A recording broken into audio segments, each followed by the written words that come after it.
Je suis PLO Lumumba depuis le Swara Acacia Lodge, dans le comté de Machakos, en République du Kenya. Comme le disait un jour Pline l'Ancien, toujours l'Afrique apporte quelque chose de nouveau.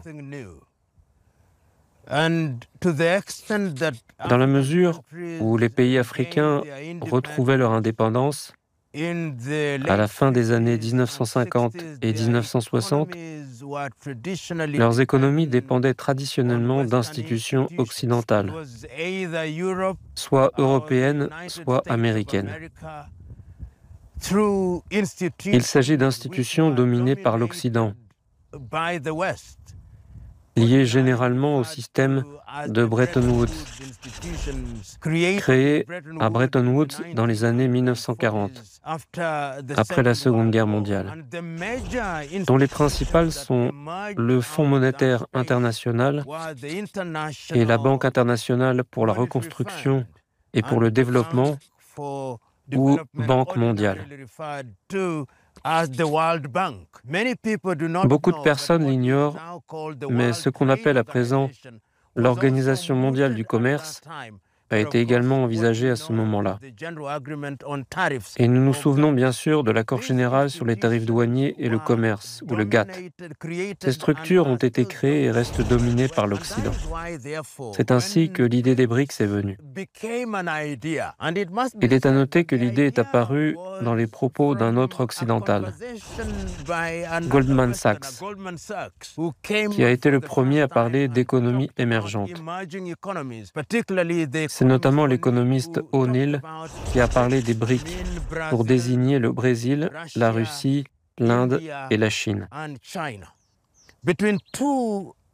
Entre 2001 et 2009, de nombreuses activités ont eu lieu. Mais la première grande réunion s'est tenue en 2009. En 2010 et 2011, l'Afrique du Sud a été admise, les BRICS devenant alors les BRICS. Les motifs de la création d'un bloc économique tel que les BRICS doivent être examinés dans le contexte historique. En ce sens, nombre de pays africains étaient dominés par des institutions occidentales.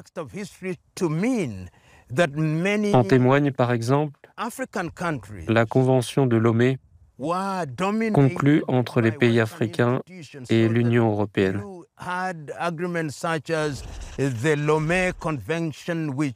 En plus de la Convention de Lomé, on a entre autres l'accord de Cotonou. On a constaté en outre que le Fonds monétaire et la Banque mondiale avaient une grande influence dans les pays africains, surtout dans les années 1980, dans ce que l'on a appelé l'ajustement structurel. Le FMI et la Banque mondiale sont intervenus dans les économies africaines en prenant des mesures économiques dont les pays africains ne se sont jamais remis.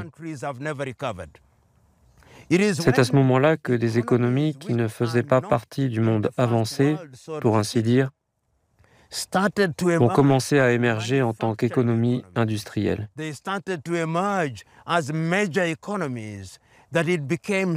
Elles apparaissaient comme des économies majeures. Il était donc judicieux de qualifier ces économies émergentes de contrepoids au FMI et à la Banque mondiale. Le Brésil émergeait comme une économie en voie d'industrialisation, fabriquant même des avions à réaction. L'Inde dominait dans les domaines de la technologie et de l'informatique. La Chine émergeait en tant que centre manufacturier. La Russie, quant à elle, était une plaque tournante, à la fois en raison de sa capacité militaire et de sa capacité de développer des technologies. Ainsi, ce sont les pierres angulaires sur lesquelles reposerait le nouvel ordre économique. Mais l'Afrique était exclue. Et comme elle était exclue, la question s'est posée. Comment impliquer l'Afrique? Quand l'Afrique du Sud, qui était l'économie dominante à l'époque, s'est dit intéressée à cet accord, elle a été admise. Bien sûr, à cette époque-là, il y avait aussi la question de l'admission du Nigeria. Mais son économie n'était pas aussi développée que celle de l'Afrique du Sud. Certains ont même parlé de l'admission de l'Égypte. Mais à cette époque-là, comme nous le savons, c'est l'Afrique du Sud qui a été admise. Et aujourd'hui, nous parlons des BRICS. La question se pose, quelle est l'importance des BRICS pour le continent africain? Je suis d'avis que les BRICS offrent aux pays africains une excellente occasion de regarder leurs économies sous un autre angle. Beaucoup d'économies africaines sont encore agraires, si je puis dire. Elles veulent se tourner vers les économies qui permettront à l'Afrique de passer par la révolution agricole, comme je dis, la révolution agricole moderne. L'Inde peut fournir les technologies. La Russie peut fournir les technologies à l'aide de ses programmes d'engrais. La Chine et le Brésil peuvent les fournir.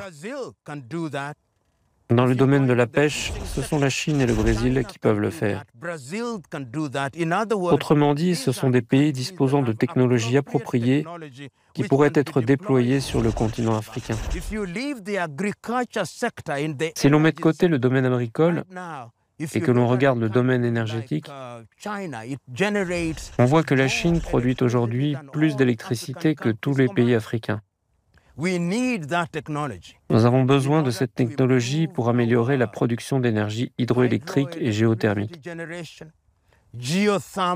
Nous avons besoin du solaire, de l'éolien, et je sais que la Chine est le pays de production de la plupart des panneaux solaires. Nous en avons besoin. Nous avons également besoin de nos propres infrastructures. Et encore une fois, ce sont des pays qui ont leur savoir-faire, parce qu'ils ont réussi à faire sortir leurs économies de la pauvreté, relativement récemment. Nous n'en parlons pas aussi souvent que nous le devrions, mais la Chine a réussi à faire sortir au moins 800 millions de personnes de la pauvreté au cours des 40 dernières années. Nous devons aussi, comme je l'ai déjà dit, parvenir à l'industrialisation. Quand vous parlez d'industrialisation, il est à noter que les Russes discutent avec les Nigérians de la mise en œuvre de la technologie nucléaire, qui sera très utile lorsque nous aurons besoin d'une énergie fiable. Ils négocient ou négocieront également avec le Burkina Faso et le Mali pour leur fournir les technologies nucléaires. Je pense que c'est très important. Les Russes mèneront aussi des négociations, comme ils l'ont déjà annoncé à Sochi, pour transférer les technologies nécessaires. L'autre élément est la domination en matière de devises. Nous savons tous ce qui s'est passé en 1972. Je m'en souviens, j'étais jeune. À l'époque, le secrétaire d'État américain était Henry Kissinger. Et le ministre saoudien du pétrole était Cheikh Zaki Yamani. Alors l'économie mondiale était dollarisée. Et en raison de la dollarisation de l'économie internationale, l'idée du pétrodollar est née. Mes chiffres sont peut-être très conservateurs, mais près de 80%, entre 70 et 80% du commerce international se fait en dollars américains. Autrement dit, je suis à Nairobi au Kenya et j'utilise une carte Visa ou American Express, c'est-à-dire que le système bancaire international est contrôlé par l'Occident.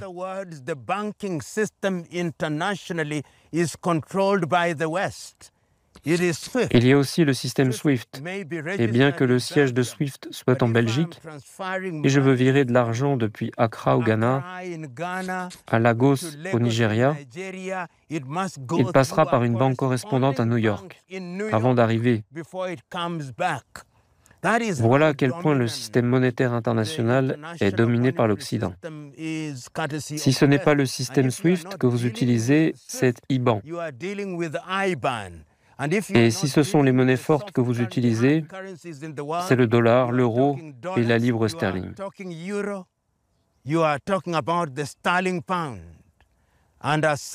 Comme quelqu'un l'a dit, quand le dollar américain éternue, les devises africaines tombent dans le coma. Les pays des BRICS, à mon avis, se disent maintenant favorables à la création d'un système de paiement qui permettrait de dédollariser leurs économies, de sorte qu'elles ne soient plus dépendantes du dollar américain. Nous savons parfaitement que 40 à 50% des dollars américains circulent maintenant hors des États-Unis. Les BRICS donnent effectivement aux pays du continent africain la possibilité de faire du commerce dans leurs devises. Je sais par exemple que l'Inde et la Tanzanie ont déjà commencé, ou au moins essayé de commercer en roupies. Je sais que la Zambie a également essayé de faire du commerce en yuan. Toute l'idée consiste à avoir un panier de devises. C'est ainsi que nous dédollariserons nos économies. Et une fois qu'elles seront dédollarisées, nous contrôlerons beaucoup mieux nos affaires, l'inflation et toutes les autres choses nécessaires à la croissance de nos économies au bénéfice du peuple. Mais quels sont les défis à relever? Tout d'abord, les Américains s'inquiètent déjà. Ils s'inquiètent parce que les BRICS s'élargissent. Aujourd'hui, les pays des BRICS représentent une partie plus importante de l'économie que l'ensemble des pays d'Europe de l'Ouest. Pour cette année, les BRICS contrôlent 36% de l'économie mondiale, alors que les pays occidentaux n'en contrôlent que 27%. Ce chiffre ne cesse d'augmenter, parce que beaucoup de pays africains se disent maintenant désireux d'adhérer aux BRICS. Des pays comme le Nigeria et d'autres, même dans le monde arabe, rejoignent les BRICS. Et si le monde occidental n'est pas très prudent, les BRICS seront plus puissants, même si cela ne semble pas être le cas maintenant. Quelles sont les difficultés? Le monde occidental résiste déjà. Il dit « nous allons vous sanctionner ». Les sanctions sont son arme de prédilection. Il dit « nous allons créer des obstacles tarifaires et non tarifaires à vos produits ». Il dit « nous allons garantir que vous n'ayez pas accès au crédit dans les institutions telles que le Fonds monétaire international et la Banque mondiale ». Une autre chose que font les Occidentaux est de s'intéresser de plus en plus à la Banque africaine de développement. Je me souviens qu'après le Nigeria, le deuxième plus grand actionnaire de la Banque africaine de développement sont les États-Unis. Il y a aussi les Allemands, il y a aussi les Japonais, il y a aussi les Britanniques, il y a aussi les Français. Et comme je l'ai déjà dit au cours de plusieurs forums, la Banque africaine de développement court le danger de devenir une banque africaine seulement de nom, parce qu'elle est contrôlée essentiellement par ses actionnaires. Cela ne sera pas facile. Ils utiliseront le diviser pour régner. Je suppose que nombre de pays africains se verront demander de ne pas adhérer aux BRICS en échange de l'annulation de leurs dettes.